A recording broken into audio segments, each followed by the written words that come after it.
Hello and welcome to PLZ Soccer. This is your Scottish morning news bulletin on Wednesday.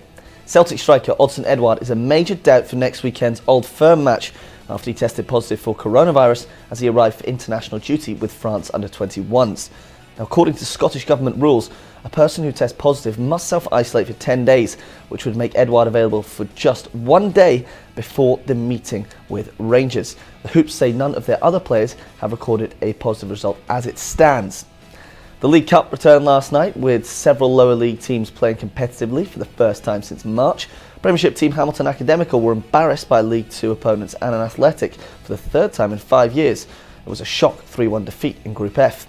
Hearts and Robbie Neilson made a winning return as they pipped Inverness Caledonian Thistle 1-0, and Livingston were also victorious 5-1 against Edinburgh City.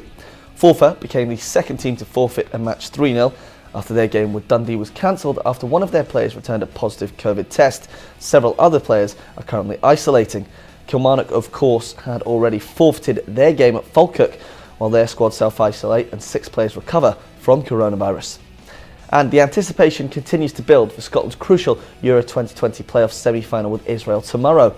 We'll hear from manager Steve Clarke and captain Andy Robertson at around lunchtime, but first, here is assistant Stephen Reid on his thoughts on tomorrow's tie.